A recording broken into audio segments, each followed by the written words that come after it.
peut-être sanction bi buñ koy jàngat mën nañ koo jàngatee de façon bu gën a large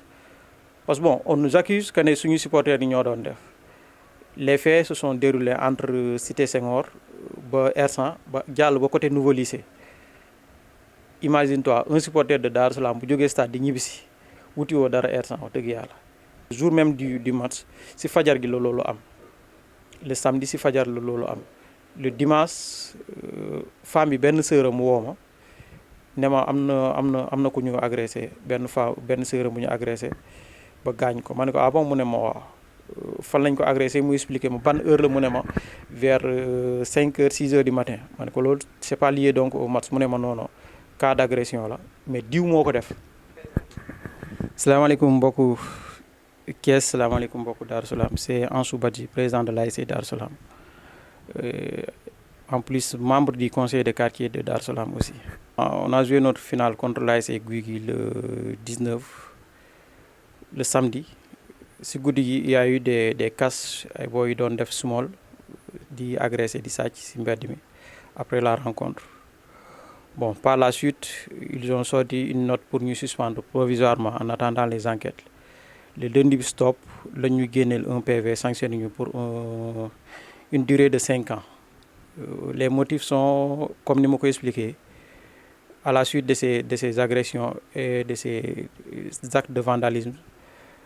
responsabilité yi mënuñ see génne parce que ñun ñoo doon jouer le même jour donc si loolu lañ basé wu pour sanctionner ñu 5 ans assorti d'une sanction d'une amende de 500 000 à payer avant notre prochaine rencontre. Bon, effectivement sanctionné nañ ñu en 2019 boobu dañoo amoon coow entre deux camps des supporters. Bon, les policiers n'ont pas su gérer la situation, affaire bi débordé ñu sanctionné ñu le reste de la saison et depuis lors ñu toog entre nous xoolante les yeux dans les yeux waxante entre nous li nekk suñu biir. Yaakaar naa depuis ba ñu jógee ci sanction boobu noonu ba léegi nii on n'a pas eu de problème ci biir stade booy mosuñoo xeex biir stade arrêté nañ loolu lépp. Maintenant ce qui est li xew tout récemment phénomène la boo xamante ne bon c'est un phénomène boo xam ne dafa xew ci biir dëkk bi du ren la démarré daaw sanctionné nañ ci équipe bu mel ni taaxi kaw parce que booy yi c'est des groupes de gang yoo xamante ni dañuy coordonner seeni action di profiter des matchs yoo xam ne populaires yi pour def seeni genre de trucs yooyu noonu mais li wér te wóor mooy Darou Salam depuis la sanction de 2019 nit mosu koo déggati ci coow biir stade waaw loolu moom c'est réel mooy li am donc maintenant li génn ci biir stade bi doo ko mën a gérer doo xam ne ndax ñi koy def ci koñ bi lañ dëkk wala dëkkuñu ci koñ bi donte mënuñ see set parce que suñu match la ñuy profité di ko def am na yeneen match yu ñuy profité aussi di ko def mais keroog suñu bos moo ci gën a feeñ la aussi parce que avant suñu match la veille de notre match il y avait une finale entre l'ASC Diwane et l'ASC Xëlgi les mêmes faits amoon na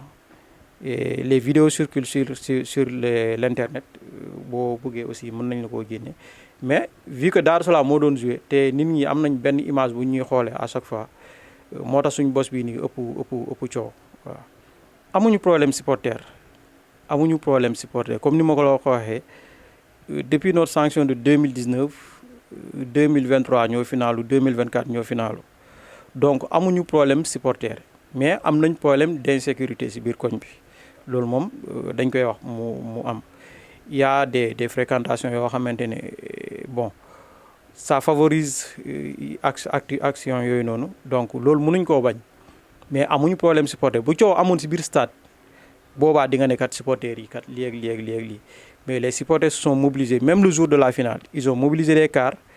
dañu wut ay maillot ay dossard sol ko am ay responsables yi ñu ko responsabiliser ñu sol ko pour rien que pour encadrer booy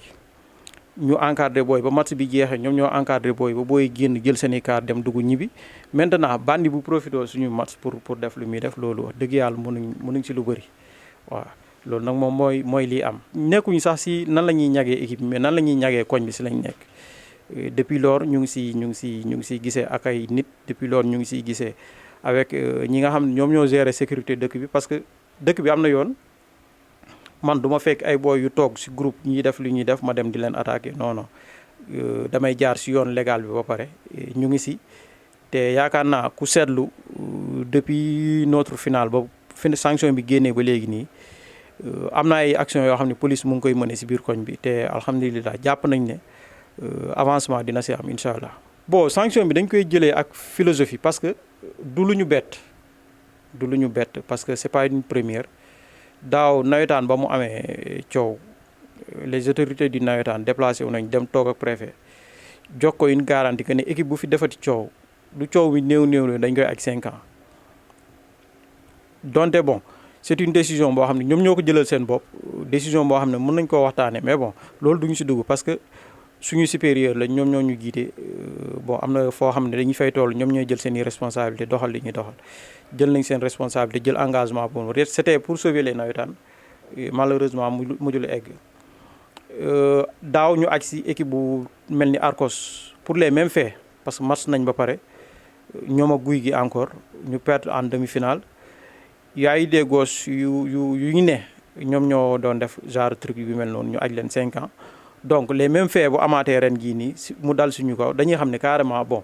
sur les logique des choses dañuy aj 5 ans moo tax affaire yi bon méttiwul si ñun yenn métti yi donte nag au fond de toi dina la métti parce que tu investis des millions pour benn saison tu engages des joueurs yoo xam ne dañuy jógee si beneen koñ ñëw fii si koñ bi pour football si nga ñëw football benn match deuxième match ñu aj la nga war a toog di seetaan say morom di jouer bon c'est pas évident te neexul quoi. nit bu ndogal dalee sa kaw da nga koy nangu surtout boo njabootee yenn njaboot yi donc bi mu dalee suñu kaw en toute responsabilité dañ ne carrément amul leen lu ñu siy wax amul luñ siy fustiger amul leen lu ñu siy def comme démarche pour yooyu noonu parce que même intervention yi sax c'est une première ma taxaw di wax parce que depuis lors affaire bi mu amee ku nekk mu ngi may woo di ma contacter journaliste bu nekk dama ne carrément pare wuñu pour wax te bëgguñu si wax dugg si ay détails ay médias yi nii mais vu que am na ku ma woo tey suba Diagne maa ngi koy nuyu de passage sama grand la mënuma koo bañal dara je lui ai accordé ça mais jéemuñu si dara te wax dëgg yàlla liñ siy jéem nee naa la mooy loo xamante moom la ñuy def si koñ bi comment faire pour raxas suñu koñ bi loolu mooy suñu priorité instant bi nii peut-être sanction bi buñ koy jàngat mën nañ koo jàngate de façon bu gën a large parce que bon on nous accuse que ne suñu supporters yi ñoo doon def les faits se sont déroulés entre Cité Senghor ba R100 ba jàll ba côté nouveau lycée imagine-toi un supporter de Dar Salam bu jógee stade di ñibbisi wuti woo dara R100 wax dëgg yàlla wuti woo dara ba nouveau lycée ce qui veut dire kooku beneen intention la amoon profité suñu match pour def ko. ñi ngi si jàpp si les faits parce que am na ñu ngi si jàpp amul kenn koo xam ne identifié nañ ko Dar Salam la dëkk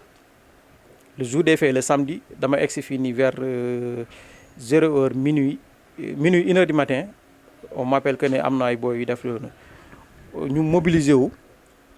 ñun en tant que dirigeant ñu jóg parce que on nous a expliqué côté maire yi côté kër Ousmane Diagne le maire la amee moo woo ko il m'a confirmé que ne booy jaar nañ biir instant def nañ fa ay toj man ko d'accord ñun ñoo ngi ñëw ñu dem ba foofu noonu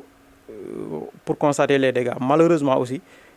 yenn ampleur yi nee ni ko nit ñi doon waxee ameewul noonu parce que nee nañ Ousmane Diagne toj nañ otoom toj nañ otoy R100 ak yooyu noonu loolu lépp amu fa ñu dem en toute responsable ñu taxaw fi ñu taxaw si buntu këram di waxtaan on m'appelle que ne am na ku ñu arrêté ku nekk police ñu déplacé wu c'est un gosse de rien du tout bañ ko fa fekkee foo dëkk parce que dama egg ma ne commandant bi est-ce que mën naa koo gis pour identifier bu fekkee ne Darou Salam la dëkk dinaa xam ban gang la bokk wala fan lay fréquenter ma laaj booy bi mu ne ma Silman laa dëkk bon par la suite ils ont arrêté d'autres personnes yoo xamante ba fii may wax ak yow nii amul kenn ku dëkk Darou Salam ku ñu arrêté sur les faits ce qui veut dire que ne bon am na ñu profité suñu situation am na ñuy profité suñu match pour def yooyu noonu maintenant nous sommes victimes de notre popularité Darou Salam est un quartier populaire tey jii nii quand on parle de mobilisation au niveau stade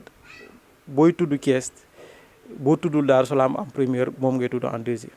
waaw parce que équipe bu populaire la genre yooyu noonu pour nga profité pour def li nga bëgg a def day xaw a kii quoi. Darou Salam souffre de problème d'insécurité d'ailleurs maa ngi masawu njabootu femme bi di masawu jëkkëram di masawu famille am effectivement le jour des faits woo nañ ma parce que le jour même du match si fajar gi la loolu am le samedi si fajar la loolu am le dimanche femme bi benn sœuram woo ma ne ma am na ku ñu agressé benn sœuram bu ñu agressé ba gaañ ko ma ne ko ah bon mu ne ma waaw fan lañ ko agressé mu expliqué ma ban heure la mu ne ma vers 5 heures 6 heures du matin ma ne ko loolu c'est pas lié donc au match mu ne ma non non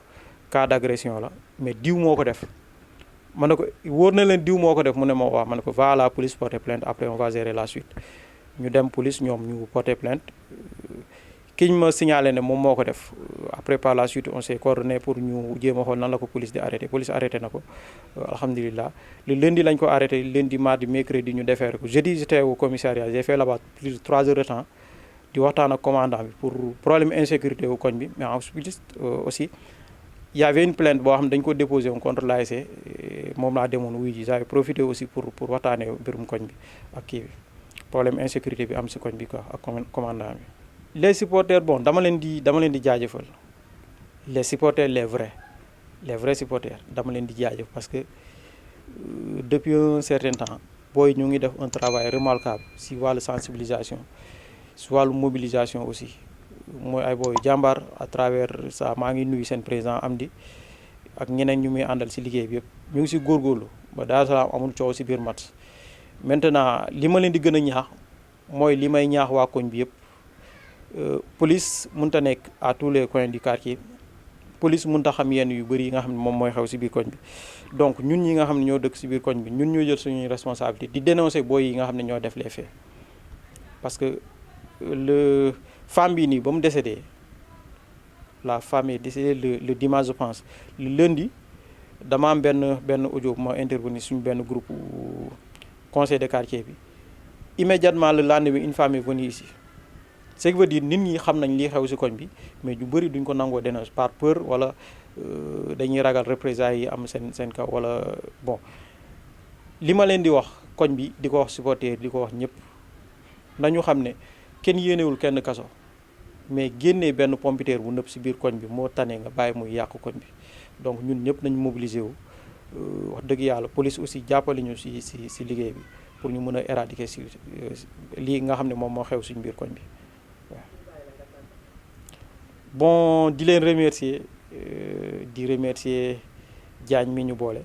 di remercier Darou Salam di remercier tout le quartier di remercier tout le mouvement nawetaan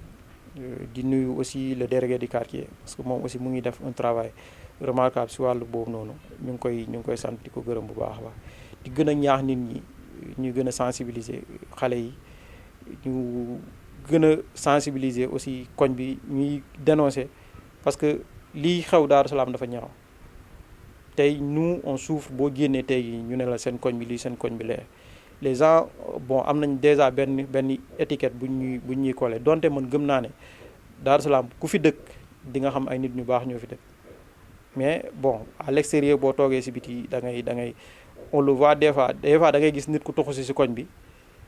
les premiers mois da nga koy gis muy tëju on comprend que ne bon am na benn image bu mu indaale mais au fur et à mesure muy dem dana dem ba xam ne bon koñ bi li ñu fi wax yu bëri amu fi donte nag ñu ngi jooy sécurité bu baax a baax